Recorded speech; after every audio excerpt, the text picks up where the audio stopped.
আসসালামু আলাইকুম ভিউয়ার্স, সবাই কেমন আছেন? আশা করি সবাই ভালো আছেন। তো ইয়েস কয়েনে অনেকের কনফিউশন চলতেছে। তো তারা দেখেন এখানে কী করছে। তারা আমাদের যদি তাদের ইয়েস কয়েন যদি চ্যানেলে দেখি টেলিগ্রাম, তারা এখানে কী বলছে দেখেন। তারা বলছে এখানে যে অফিসিয়াল আপডেট, ঠিক আছে। তো এখানে বলতেছে তাদের হচ্ছে যে টুইটারটা, মূলত আমি শর্টকাটে বলে দিতেছি, তাদের যে টুইটারটা তারা হচ্ছে আনঅথরাইজ বা হ্যাকেড হয়ে গেছে, ঠিক আছে। তো এই ধরনের কাহিনী কিন্তু এর আগে আমরা কোনো দেখি নাই। তো এটাই প্রথম। তো এটাকে পেমেন্ট দেওয়ার জন্য, পেমেন্ট না দেওয়ার জন্য না কি, তো আমরা একটু ডিটেলসে জানবো, ঠিক আছে। তো এটা হচ্ছে এই সমস্যা। তো এখানে কী করবেন, ঠিক আছে। এখন আমরা কাজ কীভাবে করবো বা কোথায় কী করবো, তারপর আবার একটা দেখে দিচ্ছি। এখানে দেখেন তাদের টুইটারে কী বলতেছে, যে কিছু কিছু বলতেছে এখানে অফিসিয়াল নোটিস। তারা বলতেছে যে তাদের channel our board and channel were hacked but we are taken swift action to secure your data.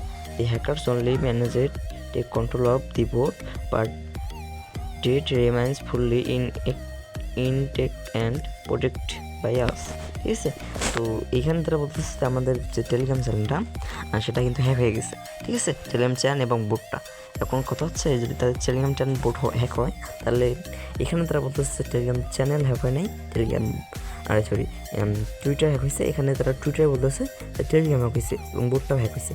তো আমরা এখানে কোনটায় বিশ্বাস করবো, ঠিক আছে। তো যাতে মডারেটরকে অনেক জিজ্ঞেস করলে অনেকে বলতেছে যে, যাদের মডারেটর আর কি বলতেছে যে আমাদের হচ্ছে টুইটারটা হ্যাক হয়েছে, বাট আমরা কীভাবে বিশ্বাস করতে পারি। এমন তো হতে পারে যে তাদের অফিসিয়াল চ্যাট আছেন, এই যে চ্যাট বা ডিসকাশনটা, ওটাও হ্যাক হইতে পারে, গ্যারান্টি নেই, ঠিক আছে। তো এখন কথা হচ্ছে বা এখন মডারেটরদের অ্যাকাউন্টে হ্যাক হয়েছে কিনা আমরা জানি না। এত করে হ্যাক হওয়া আসলে একটা ইম্পসিবল বিষয়, কোনো কিছু ইম্পসিবল যেতে না, ঠিক আছে। তো এই টু যেটা আমি বলার চেষ্টা করবো। তো এখানে আসছে তারা মূলত এখন আমাদের করণীয় কী, একদিকে বলতেছে যে আবার নতুনটা কিন্তু বোর্ডও লঞ্চ করছে তারা, ঠিক আছে। তা দেখতে পাচ্ছেন যে অফিসিয়াল একটা বোর্ড লঞ্চ করছে। আমি কিন্তু এই বোর্ডটা আমি এখনও দিইনি, কারণ হচ্ছে এই সময় যদি আমরা কোনো ওয়ালেট কানেক্ট করে রাখি, তাহলে হতে পারে যে আমাদের যেটা ফেক বোর্ড সে কিন্তু স্ক্যাম করে দিতে পারে আমাদের সাথে। তো আশা করি সব বুঝতে পারছেন। তো এই আশা করি এখন যে মেইন আপডেটটা বলি, আমি যেটা বলি শুনেন।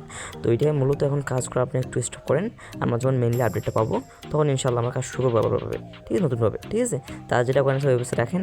আপাতত কোনো বোর্ডে প্রয়োজন প্রবেশ করার প্রয়োজন নেই, কোনো ধরনের কাজ করার প্রয়োজন নেই।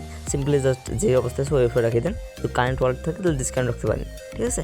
আর আপনাদের যদি ওয়ালেটটা কাজে লাগে, কারণ সে বর্তমান ঝামেলা চলতেছে, এখন তারা পেমেন্ট না দেওয়ার জন্য না কী কাহিনীর জন্য এটা করতেছে সেটা এখন আমরা জানতে পারতেছি না, ঠিক আছে। তো আশা করি খুব শীঘ্রই জানতে পারবো এবং নেক্সট আপডেটগুলো আমি দিয়ে দেবো, সমস্যা নেই। তো নেক্সট আপডেট অবশ্যই আমাদের যে টেলিগ্রাম চ্যানেল সেটা এখানে জয়েন করবেন। তখন নিত্য নতুন আপডেট সবসময় আপডেট আমরা দিয়ে থাকি, ঠিক আছে। তো লাস্ট যেটা ফাইনাল ডিসিশন হলো কি, আপাতত কোনো বোর্ডের প্রয়োজন ছাড়া ঢুকবেন না, ঠিক আছে, ইয়েস কোন বোর্ডে। কারণ সিএস কোন বোর্ডে অনেক ঝামেলা চলতেছে, টুইটারে একটা কথা বলতেছে, আবার টেলিগ্রাম একটা কথা বলতেছে, ঠিক আছে।